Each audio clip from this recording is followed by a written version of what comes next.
Boa noite a todos. Shalom Lekulam, graça e paz. Deus abençoe você por estar aqui nos acompanhando nessa live, nessa atividade teológica do IBAD, né? Hoje nós iremos apresentar aqui a terceira unidade. Deus abençoe aos irmãos e às irmãs da ICUI, nossos alunos que está acompanhando aí também, mesmo com toda essa pandemia, né? Essa loucura que nós estamos enfrentando, mas nós estamos aqui para oferecer uma atividade teológica dentro da sua casa. Para quem não me conhece, sou o pastor Alessandro Rodrigues, estou como professor dessa atividade. Introdução, o Novo Testamento, é o que nós iremos apresentar nessa terceira unidade, nessa matéria de hoje. Vamos lá? O Novo Testamento e a expansão da igreja, unidade 3, página 133. O que nós iremos abordar dentro dessa matéria, dentro dessa unidade? Olha só, Atos dos Apóstolos e os primeiros anos da igreja, é o que nós iremos apresentar e abordar em cima dessa unidade. Paulo e a contribuição ao Novo Testamento. Tiago é a primeira epístola São Paulina. Coríntios e Romanos, as principais epístolas de Paulo. É o que nós iremos tratar em cima desse assunto, dentro desse conteúdo, dessa unidade. E depois Paulo e as epístolas do cárcere. Olha que legal. Atos dos Apóstolos, os primeiros anos da igreja. Nós temos aqui autoria, data e local da redação, destinatário e tema, propósito e fonte informativa, Espírito Santo e o estabelecimento da igreja, Paulo e os projetos missionários. Para quem trabalha com missão, isso aqui é muito bom para alargar aí o conhecimento, trabalho, poder exercer essa função missionária. A primeira viagem missionária, a primeira viagem de Paulo, a segunda viagem de Paulo, a terceira viagem de Paulo, esboço do livro. Vamos lá. Autoria. O autor do livro de Atos dos Apóstolos não se identifica, ou melhor, não há uma indicação clara, né? Mas a gente sempre questiona, ou melhor, a gente sempre fala, mas a autoria não é de Lucas? Espera aí, a gente vai chegar lá. Seja ele subsequente à era apostólica, sustentam a autoria de Lucas. Não temos uma clareza, mas há uma sustentabilidade apostólica dizer ser a autoria de Lucas. Então, Atos dos Apóstolos vem dessa autoria de Lucas. Vamos lá. Data e local da redação. As datas sugeridas giram em torno de 60 e 150 depois de Cristo. O local da redação é incerto, né? Também não tem ali uma resposta mais concreta, mas dizem ser em Antioquia, Roma ou Éfeso. Está entre essas três apresentações dessa cidade aqui. Destinatário, o tema e tema. Destina-se a Teófilo, foi destinado a Teófilo, oficial romano interessado em conhecer mais do cristianismo. A carta ou o livro foi destinado a Teófilo, e ele tinha essa perspectiva de poder se aprofundar e conhecer mais o cristianismo. Das pesquisas empreendidas por Lucas em Atos dos Apóstolos. Temos aqui tema ascensão, descida e expansão. Tudo bem? Vamos lá. Propósito e fonte informativa. O propósito do segundo volume é retratar a expansão evangelho por todas as partes do mundo, ou melhor, a expansão do Evangelho. Então esse é o propósito, tanto o livro como os Evangelhos, alargar, poder levar a palavra do reino, levar a palavra do Senhor para o crescimento, transformação, trazer aí um renovo espiritual. Então isso é o objetivo desse propósito do Atos dos Apóstolos. Vamos lá. Fontes informativas. Oral. Ressalta-se o fato de Lucas ter convivido com pessoas que viveram os momentos iniciais da igreja primitiva. Então aqui a gente tem aqui uma retratação que Lucas ele conviveu com as pessoas que deram início na igreja primitiva. O livro de Atos dos Apóstolos retrata a grande ação do Espírito Santo. Olha só que interessante, meu irmão. Falar do Espírito Santo, trazer o livro do Atos dos Apóstolos e ver toda a atividade, ação que nós vê através do livro do Atos dos Apóstolos. Poderia ser chamado Atos do Espírito Santo, pela operação, a manifestação dessa presença do Espírito Santo que agiu na igreja primitiva, que agiu toda a sua ação, até no livro de Atos, capítulo 1, versículo 8, se não me foge da memória, está escrito assim: mas recebereis poder ao descer sobre vós o Espírito Santo, e ser-me-ei testemunha tanto em Jerusalém, Samaria, Judéia, até os confins da terra. Então a gente vê toda a ação do Espírito Santo dentro do livro do Atos dos Apóstolos. Festa de Pentecoste foi um marco de uma poderosa mudança na igreja, né? Você vê que a festa, quando trouxe ali uma manifestação, né? A Bíblia diz que eles estavam ali orando, já fazia 10 dias, se não me foge da memória, eles estavam ali em oração.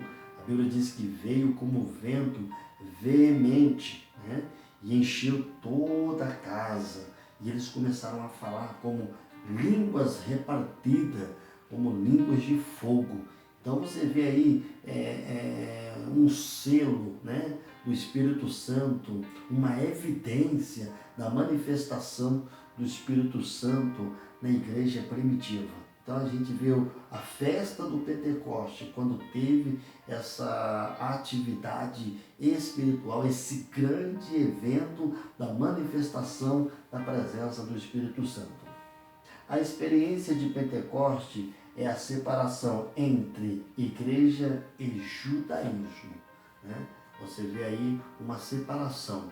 Quando tem a manifestação do Espírito Santo, ele convence o ser do pecado, ele convence as nossas vidas de não ter essa praticidade de errar, de pecar. Então o Espírito Santo ele traz em nós a manifestação, a sua presença, até mesmo obtendo o fruto do Espírito Santo. Vamos lá? Paulo e os projetos missionários. Os primeiros anos da igreja foram marcados por intensas perseguições. Olha só, irmãos, você vê aí os primeiros anos da igreja sendo marcados aí por uma grande perseguições, né? E diante desse cenário você vê aí tanto as autoridades religiosas, né, e do judaica e seguido também pelas autoridades romanas, era que marcava esse passo aí, perseguindo os irmãos, tendo aí uma praticidade de coisas ruins na vida desses irmãos que fizeram a obra do Senhor. E nós temos aí toda essa perseguição que é demarcado dentro do livro do Atos dos Apóstolos. Vamos lá. Nesse cenário surge Paulo, que após sua conversão, e graças aos seus projetos missionários, contribuiu para a propagação do Evangelho pelo mundo da época. Olha só, irmãos. Atos dos Apóstolos, você vai ver a conversão de Saulo, né? Agora, você vê aí a manifestação do Espírito Santo, a manifestação do próprio Senhor atuando na vida de Paulo. E através de Paulo você vê uma grande propagação, né? Através de Paulo, a propagação do Evangelho pelo mundo da época. E até hoje a gente vê aí uma propagação, ministração, pregação, sermão, e a gente sempre vê aí resultado da manifestação do Espírito Santo e das pessoas que foram instrumento, que foram usados por Deus. Haja vista que no projeto de Paulo resultou em 3 viagens missionárias. Através disso aí, teve viagem missionária, né? Você vai acompanhar no livro aí, tem uma tabela. Essa tabela vai estar mostrando aí toda a viagem de Paulo. A primeira viagem missionária ocorreu entre 45 e 48 depois de Cristo. Está registrada nos capítulos 13 e 14 de Atos. Você vai ver no seu livro aí, na Bíblia, você vai ver dentro desse contexto aqui, você vai ver a viagem de Paulo, né? A viagem dos seus companheiros que participaram também dentro dessa atividade. E é legal a gente estar aprendendo sobre esse quesito, né? Olhando para esse mapa geográfico dessa grande viagem de Paulo, na primeira, na segunda, na terceira e na quarta viagem. A primeira viagem de Paulo, você vai ver aí o início, né? Tem aqui o início, aqui tem a setinha aqui, ele estava em Antioquia, né? De Antioquia ele vai até Salamina, né? Tem aqui uma atividade que ele demarca dentro desse mapa geográfico, dessa localização, né? E depois que ele vai para Salamina, ele vai para Pafos, né? Onde fica aqui perto de Chipre, aqui, onde também ele tem aí grandes experiências, né? Marco histórico dentro dessa primeira viagem de Paulo. E você vai vendo aí, ele vai indo, Perge, Listra, Antioquia da Psídia, Listra, Icônio, Antioquia, Derbe, Capadócia, né? Aqui foi a primeira viagem de Paulo, né? Uma viagem missionária. Vamos lá. Segunda viagem de Paulo. Temos aqui novamente início, Antioquia, Síria, né? Ele está aqui, ó. Paulo está dentro dessa redondeza aqui, perto de Tarso, perto da onde ele nasceu, mas ele começa aqui.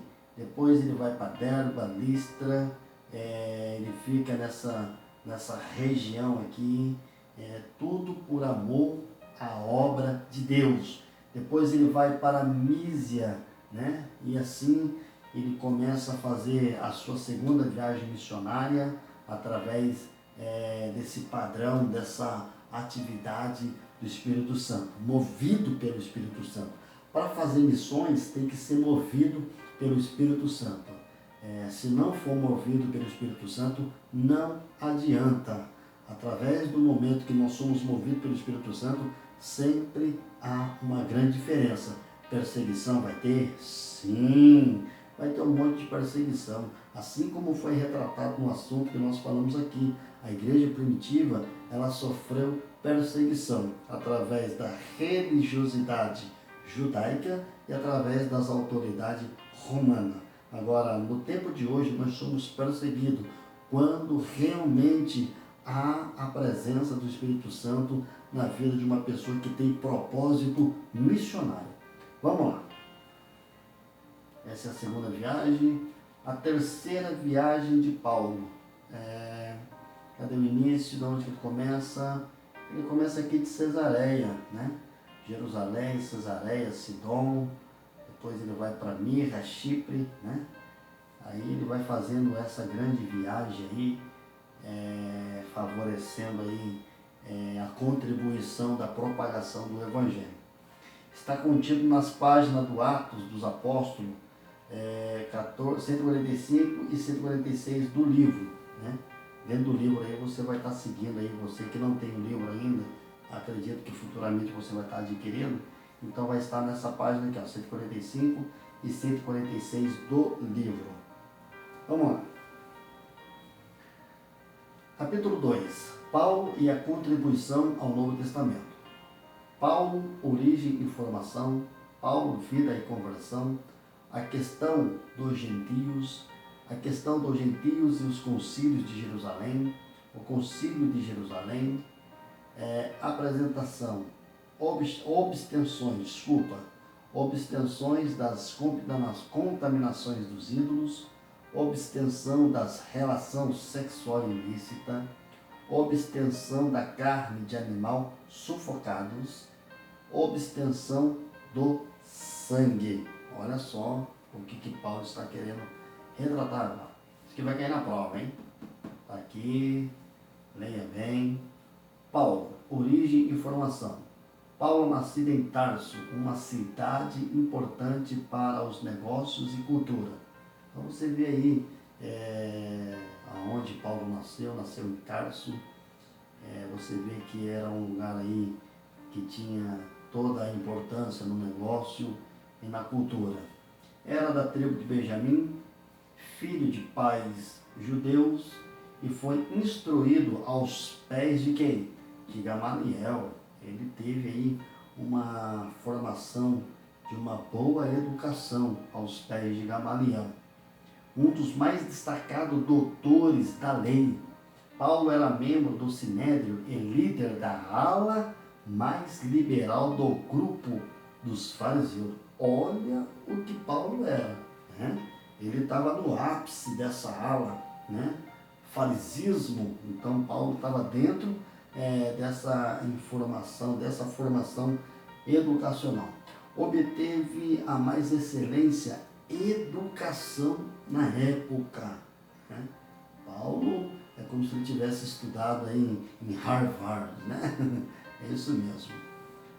Exemplo, o que ele estudou? A filosofia, a retórica, a matemática e a literatura. Teve aí uma boa educação em cima dessa apresentação. Paulo, vida e conversão. Passou a sua infância e adolescência em Jerusalém. Passou por todos os ritos de iniciação judaica. Dentre elas se destaca a incircuncisão.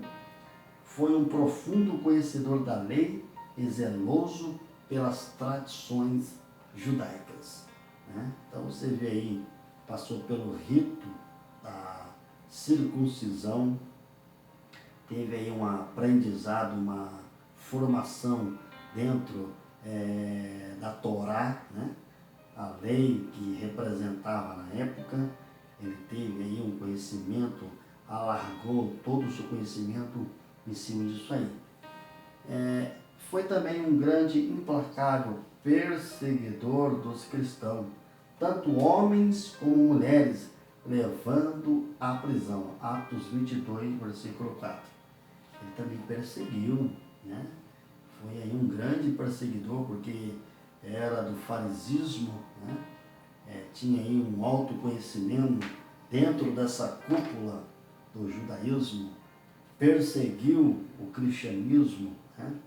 E tantos os homens e as mulheres também sofriam essa perseguição de Paulo. Surpreendido por quem? Por Jesus, no caminho para Damasco, aonde Paulo estava indo, né? Ele foi surpreendido aí quando teve uma manifestação de uma grande luz e uma voz que dizia: Saulo, Saulo, por que me persegue? Né? Então aí ele grita através dessa apresentação surreal, espiritual, né? O próprio Jesus propagou para ele, o próprio Jesus pregou para Saulo, né? Pregou para Paulo. Quem és tu, Senhor? Paulo teve reconhecimento da sobrenaturalidade de seus intelector, interlocutor. Depois da conversão, obteve a cura da cegueira e o batismo, né? Você vê aí que através dessa manifestação do próprio Senhor Jesus, com a sua locução, né? Falando ali, Saulo, Saulo, né? Ele foi ali surpreendido com essa voz até o momento em que ele ficou cego, né? Essa manifestação da presença do Senhor, essa conversão, né? De poder aceitá-lo e sair aí na obra missionária propagando o Evangelho. Vamos lá. A questão dos gentios. Gentios eram todos os povos, à exceção dos judeus. Na teologia judaica, os gentios são desprovidos de moralidade e unir-se a eles constitui-se pecado grave. Nesse aspecto, os gentios eram vistos como infiéis, desprovidos do favor de Deus. Nenhum judeu entrava na casa de um gentio. Olha só, irmãos, naquela época, uma pessoa que não tinha essa prática dentro da religião, né, essa pessoa que era considerada gentia ou gentio, tinha essa alta discriminação, né? Até mesmo o povo judeu não tinha costume nem de estar andando junto, de visitar ou até mesmo de cumprimentar ou ser amigo. Não tinha esse costume porque eles não se contaminavam, era o jeito que eles diziam que não podia se contaminar, né? Então isso era um negócio fortíssimo, né? Era um negócio muito radical. Vamos lá. A conversão de Cornélio, a experiência de Pedro e o batismo de Cornélio. Vamos lá? Questão dos gentios e o concílio de Jerusalém. A questão da circuncisão. A gente já falou isso aí no Pentateuco, né? O grande problema era que alguns cristãos judeus, membros do partido do fariseu, insistiam na tese de que o gentio deveria circuncidar-se, né? Eles queriam que o gentio viesse a circuncidar. A igreja de Antioquia não exigia a circuncisão como requisito para a entrada dos gentios na igreja. Irmãos, imagina se hoje tivesse esse tipo de discriminação, né? As pessoas, para entrar dentro da igreja, teriam que passar por essa circuncisão, né? Mas é o que foi falado aqui. A igreja de Antioquia não exigia a circuncisão. Ela não exigia, né? Mas os ortodoxos, né? Os que eram mais à risca, eles exigiam a circuncisão.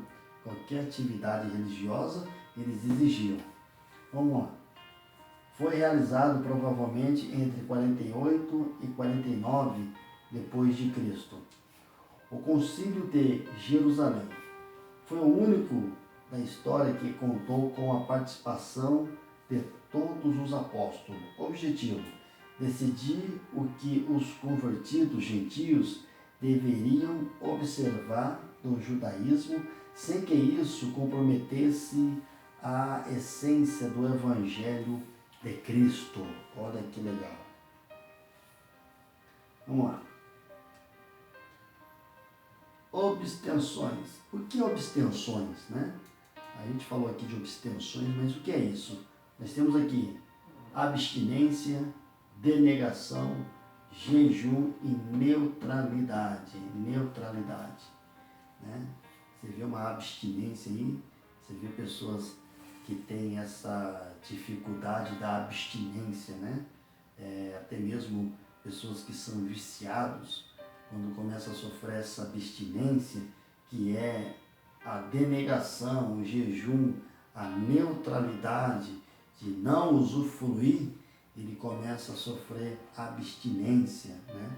Começa a ter aí uma reação no corpo, porque começa a sofrer em cima dessa abstinência.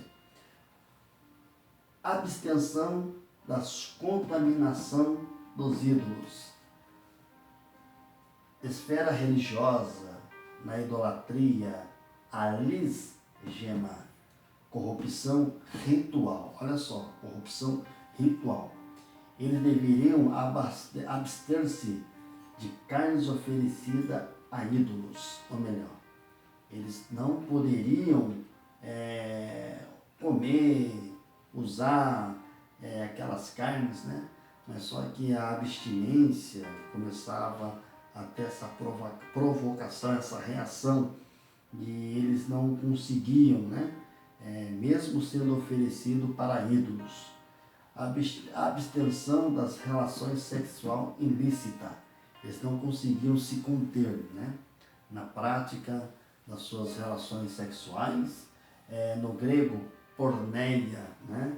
Aí a gente vê o porquê da questão quando a gente fala aí dessa apresentação pornográfica, porneia. Então a gente vê dentro desse quesito do grego, eles deveriam abster-se de relações sexuais ilícitas, fornicações, etc.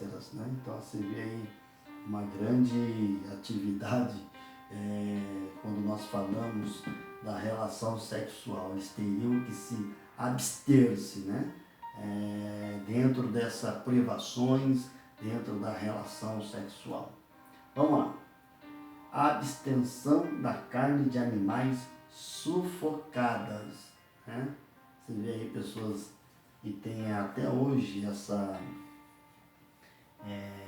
esse costume, né, de comer carnes até mesmo que não faz parte de uma boa culinária, né, que pode ser prejudicial à saúde, né?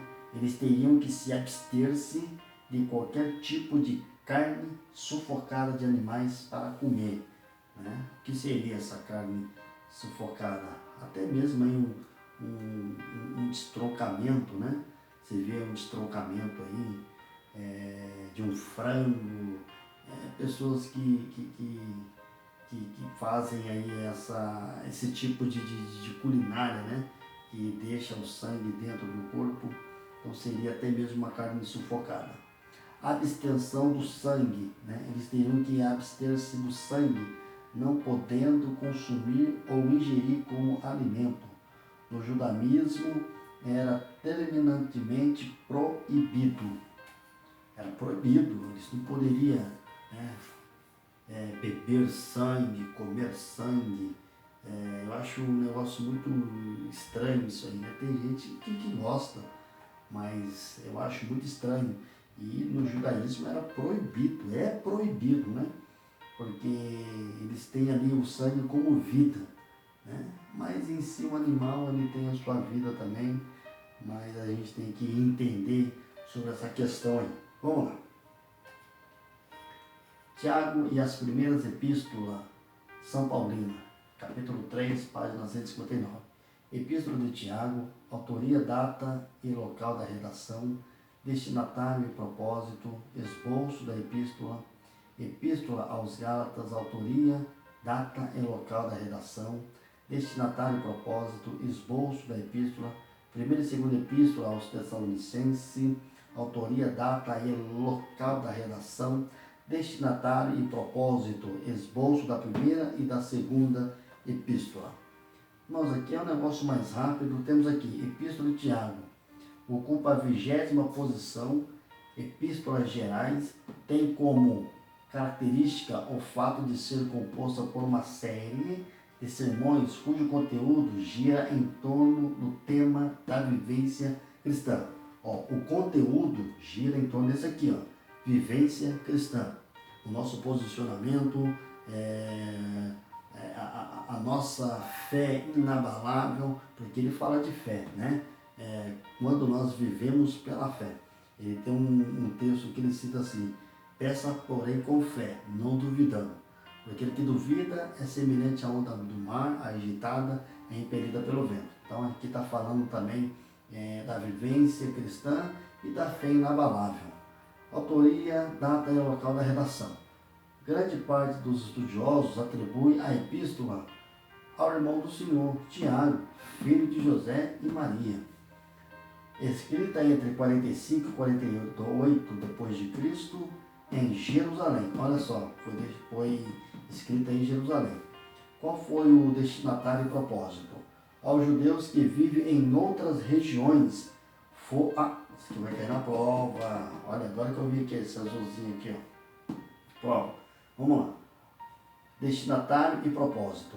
Aos judeus que vivem em outras regiões fora da Palestina, em virtude do fenômeno da da dispersão ou diáspora. Tiago direciona sua obra diáspora, 12 tribos que se encontram na dispersão. Temos aqui, página 162, esboço da epístola, tá? Isso aqui vai cair na prova, então você já vê aí certinho, para você não perder a questão. Epístola aos Gálatas. Temos aqui Epístola aos Gálatas.